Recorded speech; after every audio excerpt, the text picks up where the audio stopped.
Fala pessoal do canal Ciência na Mão, tudo bem com vocês?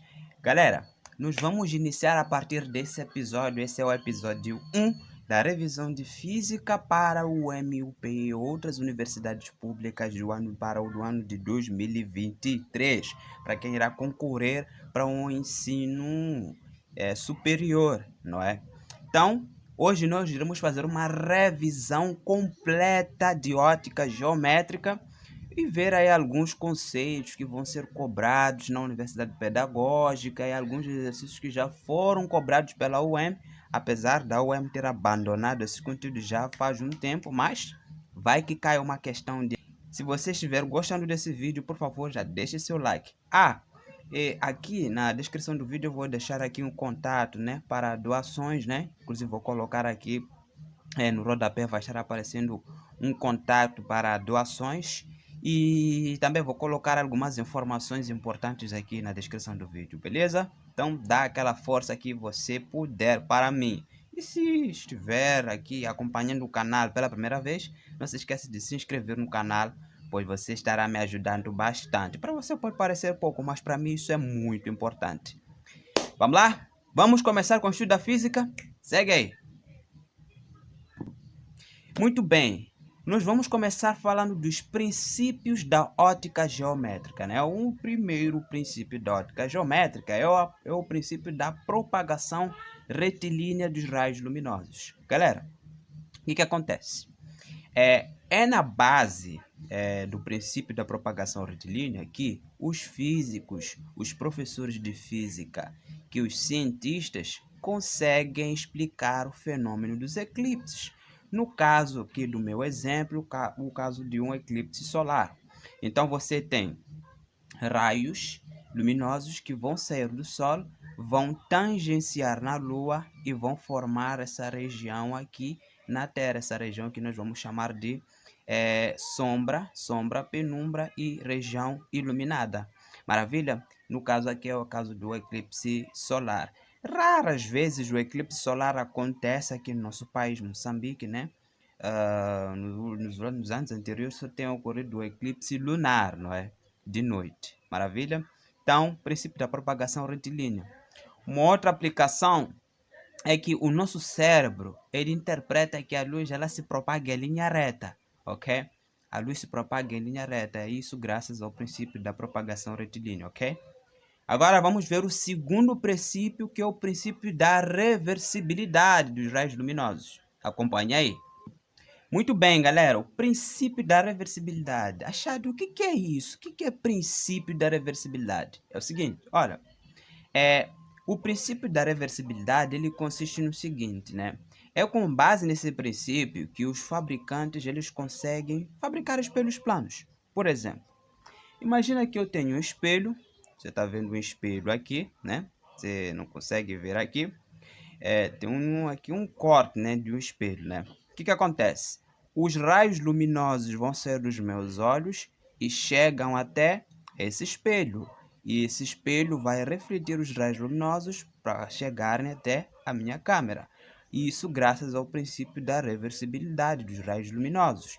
Esse aqui, o espelho que é muito usado, né, por mamães, né, lá em casa para poderem se espelhar, ok? Então, o princípio da reversibilidade consiste em os raios luminosos que saem dos meus olhos, saem e refletem nesse espelho e chegam até a câmera. Por isso é que você consegue ver a câmera. Vamos supor que você é a câmera e você está vendo a mim. Você é a câmera. Os raios que saem dos seus olhos, eles vão chegar e vão atingir essa superfície plana e vão ser refletidos até a mim. Por isso é que eu consigo ver você a partir do espelho. Entendeu a ideia? É assim que funciona. É isso que acontece no princípio da reversibilidade. Ok? Muito bem. Agora vamos ver um outro princípio, que é o princípio da independência dos raios luminosos. Acompanhe aí. Muito bem. Princípio da independência dos raios luminosos. Bom, imagine, né? Você que gosta de ir à discoteca, gosta de ir ao rebro, né? Festa e blá blá blá, coisas assim, né? Então é comum você ver pessoas lá que colocam luzes, né?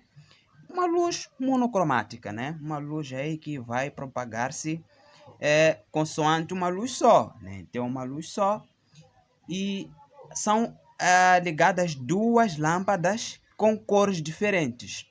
Meu querido, minha querida, você concorda comigo que o fato dessa luz estar ligada, ela vai refletir, nesse caso, a cor vermelha. Ela não vai interferir em nada quando a luz azul for ligada. Por exemplo, quando a luz azul ela for ligada, ela vai propagar-se, vai formar uma luz azul. Quando eu coloco uma luz vermelha para baixo, vai ser propagada uma luz vermelha.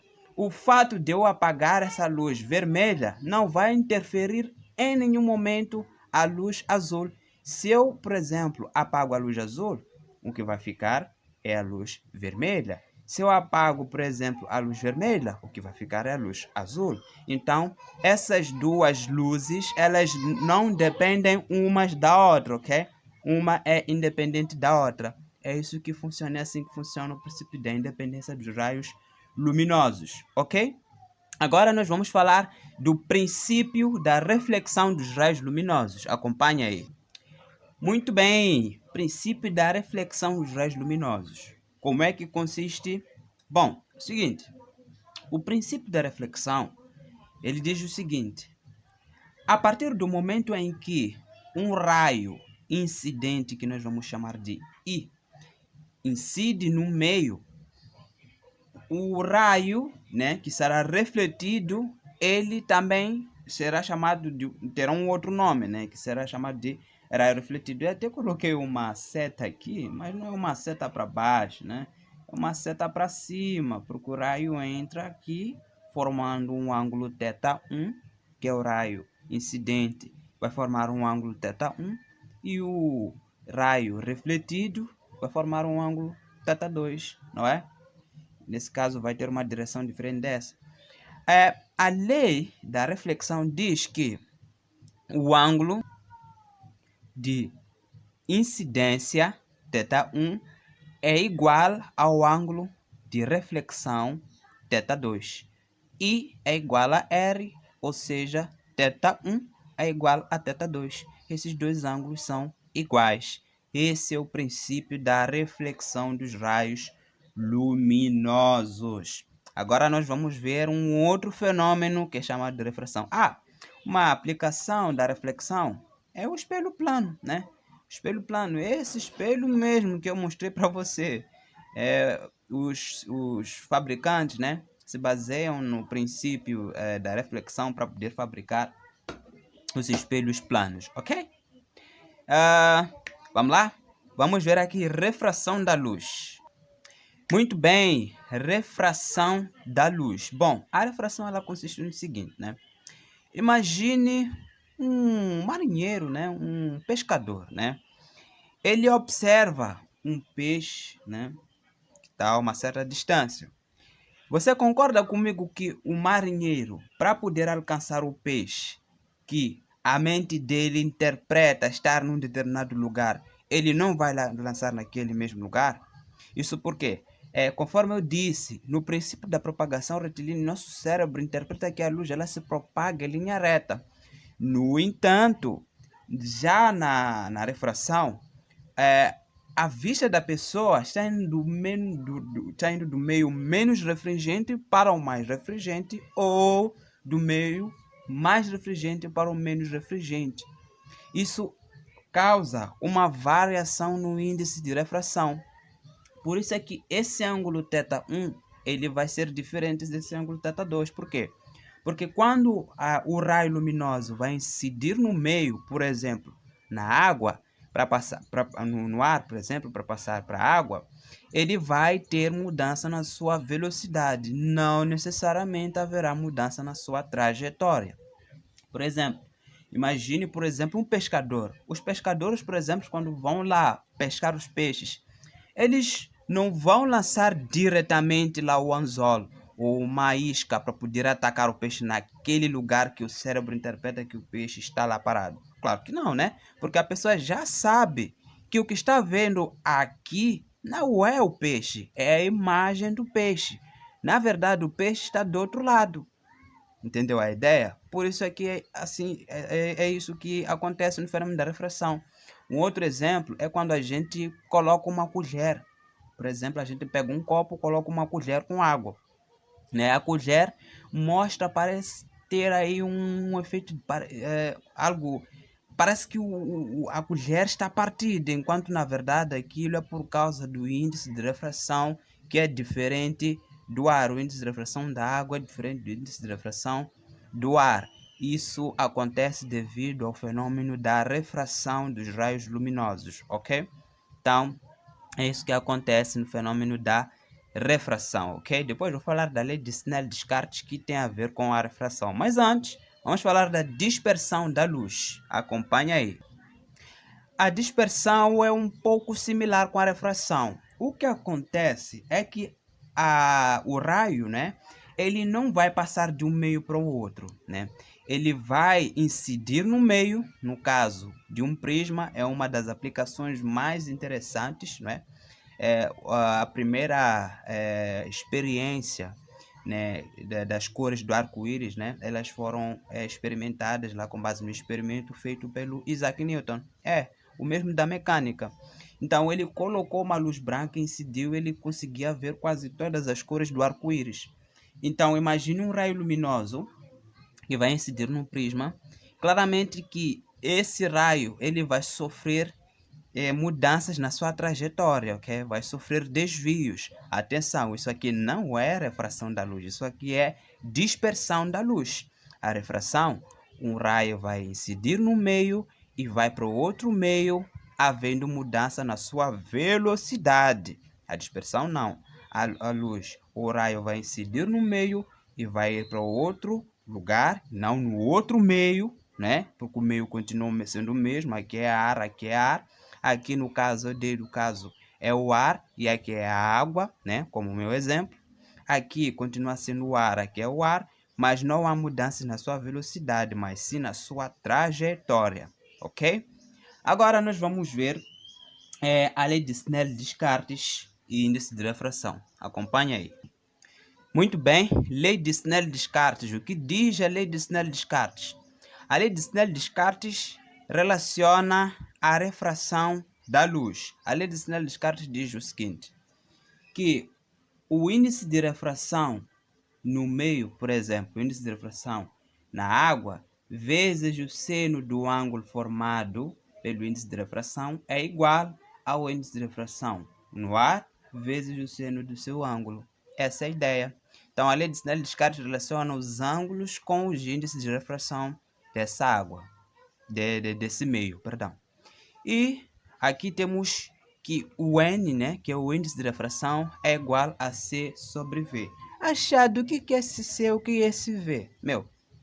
O C é a velocidade da luz no vácuo, que é de 3 vezes 10 elevado a 8 metros por segundo. Ou a velocidade da luz, né, no vácuo, claro. E o V é a velocidade da luz no meio estudado. Por exemplo, eu quero saber o índice de refração, por exemplo, na água. Então fica índice de refração na água, que é igual à velocidade da luz do vácuo sobre a velocidade da luz na água. É assim que funciona. Tanto para o ar também. Entendeu? Essa é a ideia. Muito bem. Agora nós vamos ver a reflexão total, as cores do arco-íris, para a gente resolver alguns exercícios aqui, ok? Muito bem, reflexão total. Gente, uma das aplicações da reflexão total é a fabricação da fibra óptica, né? Sabe a fibra óptica, né? Aqueles instrumentos que são muito usados, né? Hoje em dia, para telecomunicações e tal. Pois é, a fibra óptica é uma grande aplicação da reflexão total, ok?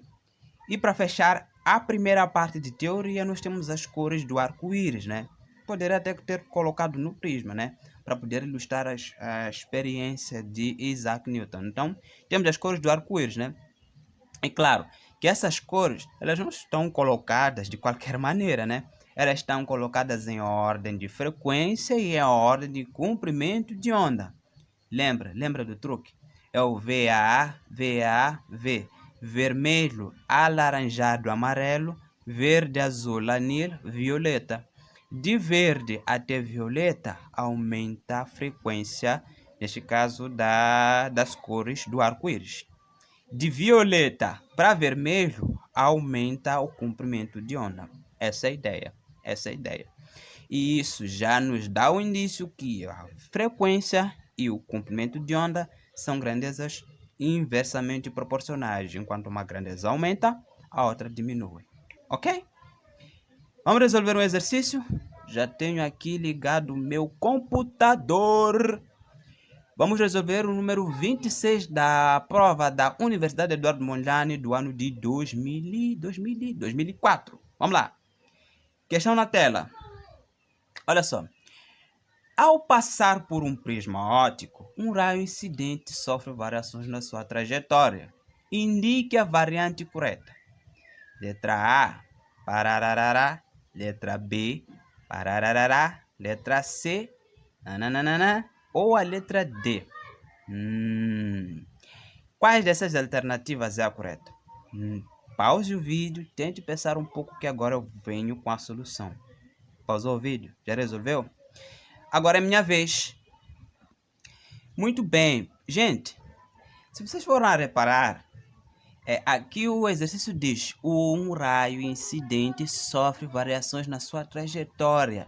Variações na sua trajetória, cara, estamos falando de quê? Estamos falando de dispersão da luz, gente. Dispersão da luz. E, claro, conforme eu expliquei, dispersão da luz é o que está representado na letra... na letra B. Ok? Na letra B, que é uma figura. A letra B, né? Que é o que está ilustrado, o raio vai incidir, né?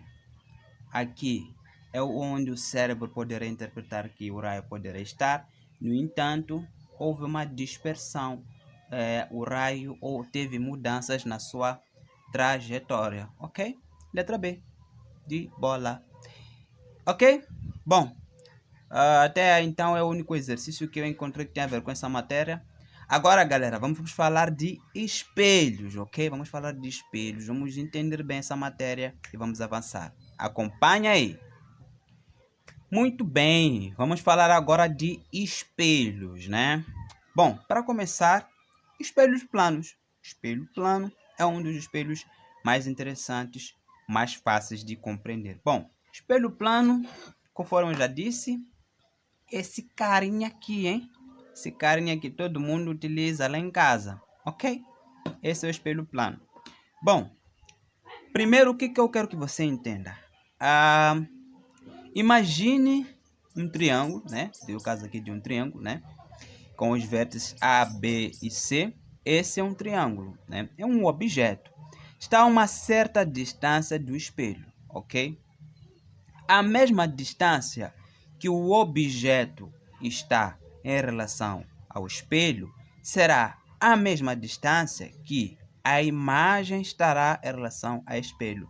Essa é uma característica fundamental de um espelho plano. A imagem ela é virtual. Por que é virtual? Porque é obtida a partir do prolongamento dos raios luminosos, ok? O tamanho é igual ao objeto. Por quê? Porque tem as mesmas dimensões, gente. Então não vamos infringir nada aqui. A imagem ela é virtual. O tamanho é igual ao objeto. Nós já dissemos porque tem as mesmas dimensões. A orientação é direita, né? Claro. Como o objeto está à esquerda do espelho, a imagem estará à direita do espelho, ok? Espelho plano, muito simples, muito fácil. Vamos falar agora do espelho côncavo. Bom, o espelho côncavo e o espelho convexo, eles são fabricados a partir de um corte transversal de uma esfera. O espelho côncavo, ele é obtido a partir do corte de uma esfera, claro, mas da face interna, ok? Por isso que é côncava, né? Porque vai ser espelhada a face interna. E geometricamente, em física, a gente representa o espelho côncavo dessa maneira. Ele vai ter um centro de curvatura, vai ter um foco e vai ter um vértice. Vamos ter essa parte mostrando que é a face interna que está sendo espelhada. Então, o espelho convexo é a face externa que vai ser espelhada. E a sua ilustração é esta, né? Já temos essa parte que será espelhada aqui. Já vamos ter o vértice. Aqui é o foco e aqui é o centro de curvatura, ok? Agora nós vamos ver algumas equações que são importantes, não é? Vamos ver agora a equação de Gauss, também conhecida como a equação dos pontos conjugados. Acompanhe aí. Muito bem, então temos aqui a famosa equação de Gauss, né? 1 sobre F é igual a 1 sobre P mais 1 sobre P', né? Em que o F é o foco, o P é a distância do objeto até o espelho, P' é a distância da imagem até ao espelho. Diferentemente do espelho plano, o espelho côncavo e o espelho convexo não necessariamente vão ter a mesma distância entre o espelho e o objeto, o espelho e a imagem, não necessariamente, ok? Agora, para poder resolver exercícios que exijam, né, o domínio dessa fórmula, é necessário dominar os sinais, não é? Eu acho que é uma das coisas mais chatas, né? Mas não é difícil, né? É necessário dominar os sinais. O foco. Se, por exemplo, o espelho tiver um foco convergente, então o sinal será positivo. Se tiver um foco divergente, então o sinal é negativo. Agora, quanto à imagem, a distância do espelho até a imagem, a distância do espelho até o objeto, se, por exemplo, a imagem ou o objeto for uma imagem, um objeto real, então o sinal é positivo. Se for um objeto, nesse caso, através do prolongamento a gente conseguir obter uma imagem virtual, então o seu sinal é negativo. Agora, quanto ao objeto e à imagem, se o objeto estiver acima do eixo, então o sinal é positivo. Se estiver abaixo do eixo, o sinal é negativo. P', distância da imagem ao espelho. I é a imagem. O A é a ampliação, ok? O A é a ampliação. Depois vou mostrar como é que se calcula. Então, se a imagem estiver à direita, então o sinal é positivo. Então, se a imagem estiver invertida, né, de ponta cabeça, como está assim a minha esferográfica, o sinal é negativo. A ampliação é tida como o quociente entre a distância da imagem até o espelho sobre a distância do objeto até o espelho. Lembrando que se a ampliação for maior que 1, então nós vamos ter uma imagem à direita. Se a ampliação for menor que 1, vamos ter uma imagem de ponta cabeça, uma imagem invertida. E existe aquilo que nós também chamamos de divergência, não é? Que é igual ao inverso do foco, em que o foco é dado em metros, ok? Vamos agora falar de lentes, não é? Vamos falar de lentes. Acompanhe aí.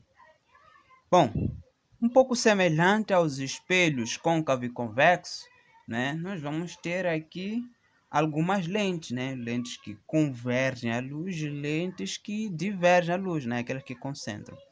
Então, primeiro temos a lente divergente. Uma das coisas mais interessantes numa lente divergente é que a lente divergente ela só forma apenas um único tipo de imagem, não é?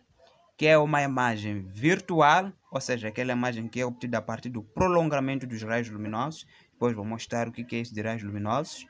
A imagem fica à direita e a imagem ela é menor em relação ao objeto.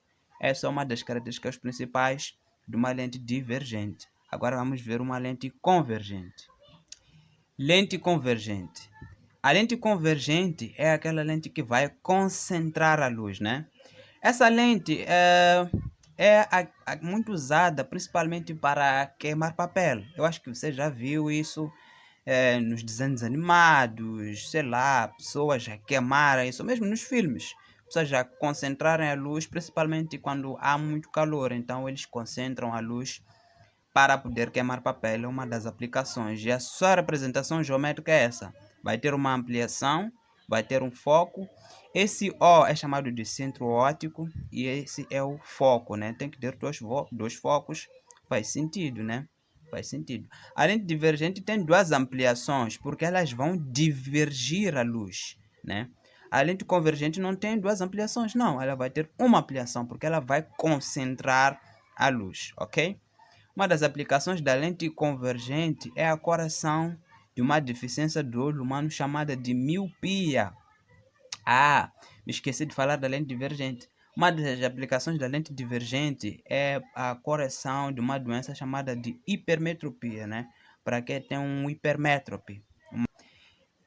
Vamos ver agora raios luminosos, para a gente fechar com essa parte toda de revisão teórica. Vamos a isso. Na grande maioria dos exercícios, o examinador vai pedir para a gente determinar a posição da imagem, não é? E para isso existe aquilo que nós chamamos de raios luminosos, né? Para poder construir. Esses raios são usados tanto nas lentes quanto nos espelhos, ok? Só que existem aqueles que são específicos para as lentes, existem aqueles que são específicos para os espelhos.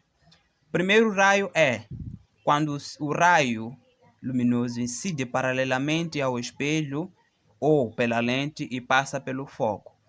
Esse raio é usado tanto para o espelho, tanto para a lente. O segundo raio é quando o raio luminoso incide pelo foco e sai paralelamente ao espelho. Esse raio também é utilizado tanto em lente quanto para o espelho. O terceiro raio é quando o raio luminoso incide no centro de curvatura e volta por ele mesmo. Agora, esse raio aqui já tem uma restrição, é só usada só para espelhos, ok? Côncavo e convexo. Temos este raio, que é quando o raio luminoso incide no centro óptico e não sofre desvio. Agora, esse raio é utilizado só para lentes, ok? Só para lentes. Só e só.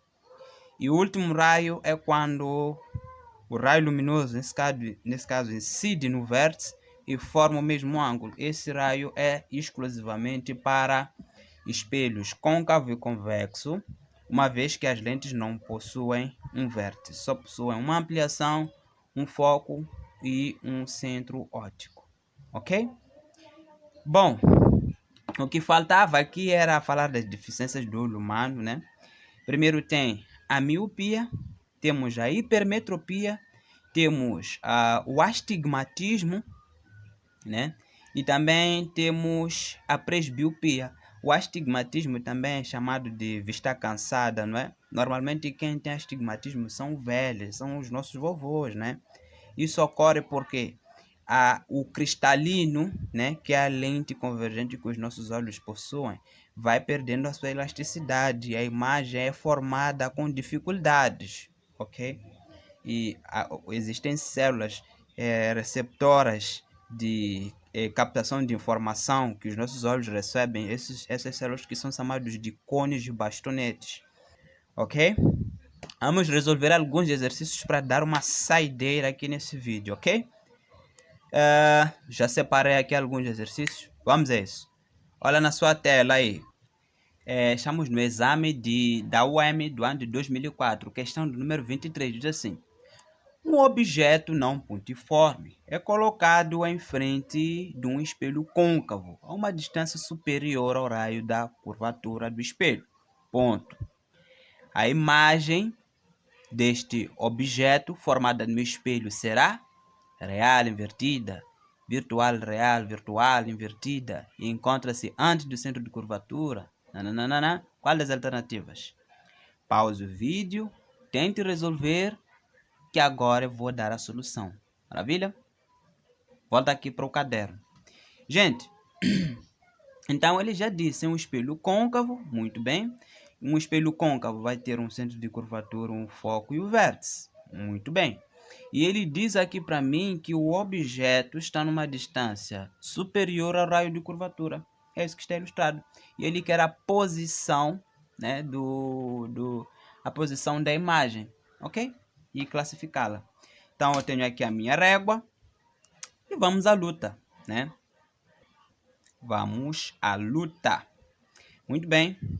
Então, aqui normalmente, lembra dos raios luminosos? Bom, se você não fixou os raios luminosos, é interessante que você fixe, né? Porque aqui você não vai conseguir fazer nada. Então eu tenho aqui uma caneta vermelha. Normalmente a gente usa 2 raios só, ok? Por exemplo, eu vou utilizar o raio que vai incidir paralelamente ao espelho e vai passando pelo foco. Então, incide paralelo e vai passando pelo foco. Sai passando pelo foco. Outro raio que eu vou utilizar incide pelo foco e vai sair paralelo. E vai sair paralelo. Opa! Houve encontro dos raios luminosos. É aqui. Houve encontro dos raios. Fala para mim. Essa imagem, ela é real? Sim. Olhando para as alternativas, vamos descartar a letra B, a letra D. Essa imagem é real, né? Ela é invertida, né? Porque se a seta está para cá, aqui a seta estará para cá. Então é uma imagem real, invertida e encontra-se entre o vértice e o centro de curvatura C. Opa! Opção A.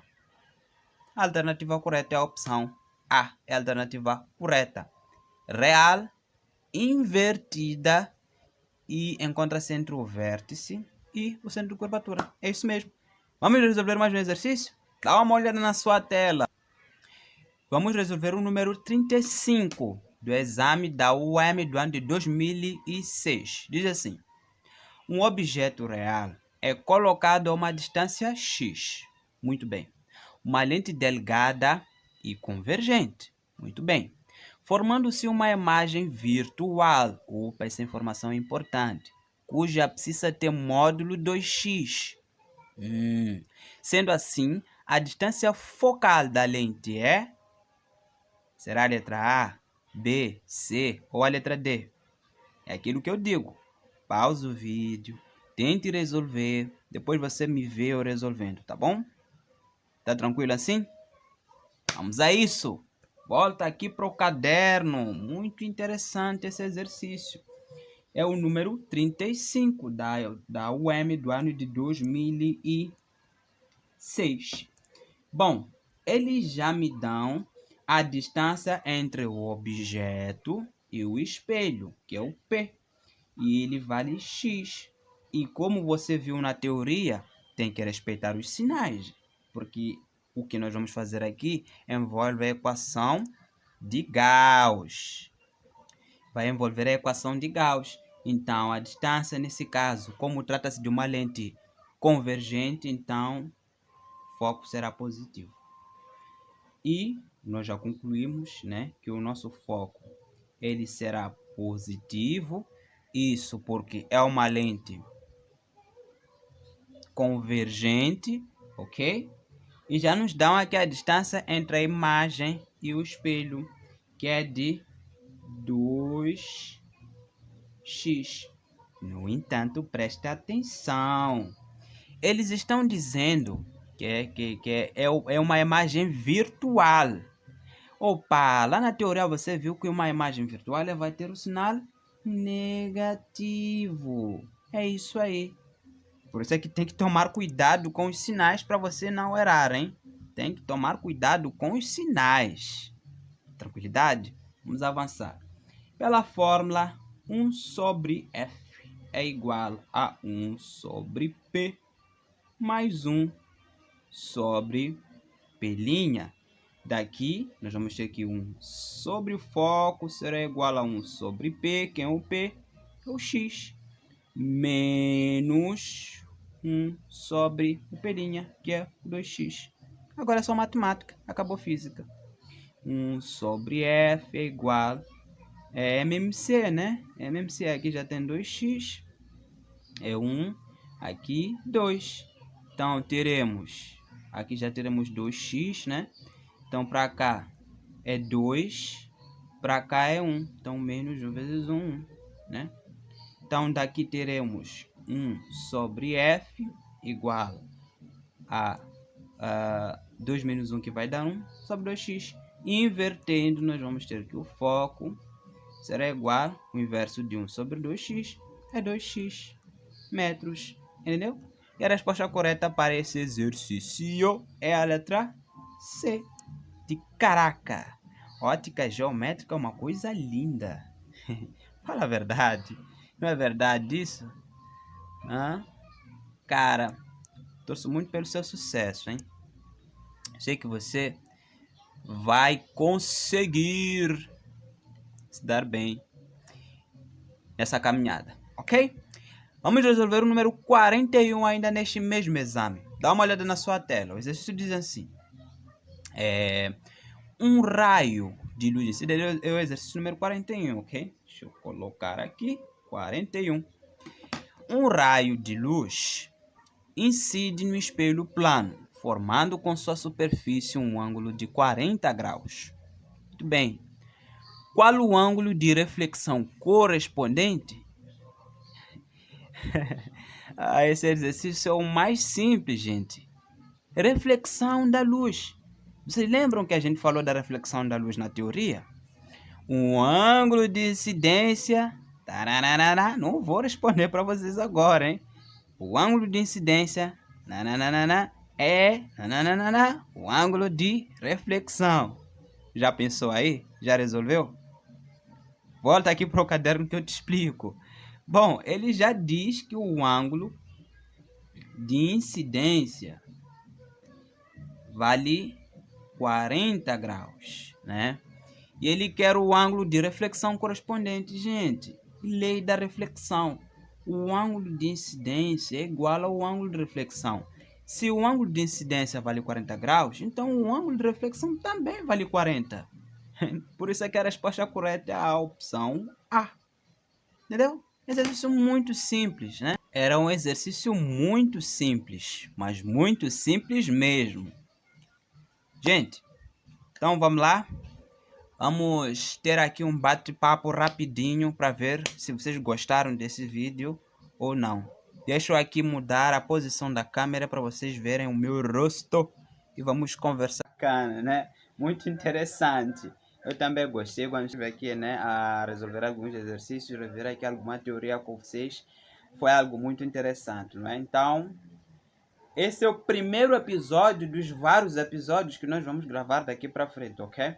Então, se você quiser doar, fazer alguma doação, vai estar aparecendo um número aqui no rodapé ou na descrição do vídeo. Você pode ter mais informações relevantes, ok?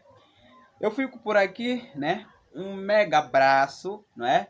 Meu nome é Achad Rodrigues e esse é o canal Ciência na Mão. Te vejo no próximo episódio. Do que vamos falar no próximo episódio? Vai adivinhando. Pode deixar aí nos comentários, deixando uma sugestão do assunto que nós iremos abordar no episódio 2, ok? Eu fico por aqui. Que Deus esteja com vocês. Um beijo grande no coração de vocês. Até mais. Valeu!